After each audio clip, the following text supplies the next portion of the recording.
അദ്ദേഹത്തിന്റെ ഭാര്യ, മകൾ, കൊച്ചുമകൻ ഇവരെല്ലാവരും കൂടി പോയിരുന്നു.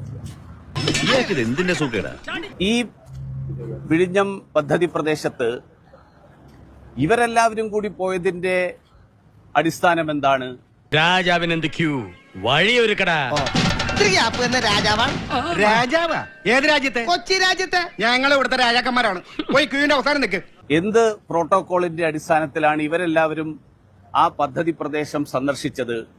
ശത്രുവിന് കീഴടങ്ങിയ ചരിത്രം ഈ രാജകുടുംബത്തിനില്ല.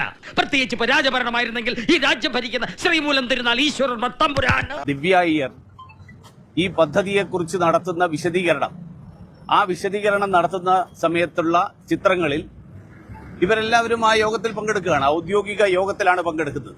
മേനോൻ എന്താ മരോട്ടിക്കാത്തുന്ന കാക്കയെ പോലെ ഉത്തരം പറയും മേനോനെ. ഞാനോ നിങ്ങളോ ചെന്ന് കഴിഞ്ഞാൽ അകത്ത് കയറ്റില്ല. ആ ഔദ്യോഗിക യോഗത്തിലാണ് ഇവരെല്ലാവരും പങ്കെടുക്കുന്നത്. ആരെ പറ്റിക്കാൻ വേണ്ടിട്ടല്ല, ഒരു നല്ല കാര്യത്തിന് വേണ്ടിട്ടാ. മാത്രമല്ല, ആരാ ഇദ്ദേഹത്തിന്റെ മകള്? ഒരു സാമ്പത്തിക കുറ്റവാളിയായിട്ട് സാമ്പത്തിക തിരിമറിയുടെ പേരിൽ എൻഫോഴ്സ്മെന്റ് ഡയറക്ടറേറ്റ് കുറ്റപത്രം സമർപ്പിച്ചിട്ടുള്ള ഒരാൾ. ഞാൻ മാത്രമല്ല, അവരെല്ലാവരും ഞാൻ ഇങ്ങനെ ആരും മുട്ടാറില്ല. അതുകൊണ്ട് അങ്ങനെ കുറ്റപത്രം സമർപ്പിക്കപ്പെട്ടിട്ടുള്ള ഒരാള്, ഞാൻ പ്രതി എന്നുള്ള വാക്ക് ഇപ്പോൾ ഉപയോഗിക്കുന്നില്ല, കാരണം പ്രതി എന്ന് പറയണമെങ്കിൽ കോടതിയിൽ അത് സമർപ്പിച്ച് അത് പുറത്തു വരട്ടെ. കുറ്റപത്രത്തിൽ പരാമർശിക്കപ്പെട്ടിട്ടുള്ള പ്രതിയായിട്ട് കണക്കാക്കപ്പെടുന്ന ഒരാൾ അതീവ സുരക്ഷാ മേഖല എന്ന് കരുതപ്പെടുന്ന ഒരു പദ്ധതി പ്രദേശത്ത് സന്ദർശനം നടത്തുകയും പേടിയില്ലായ്മ വിവരക്കേടാ.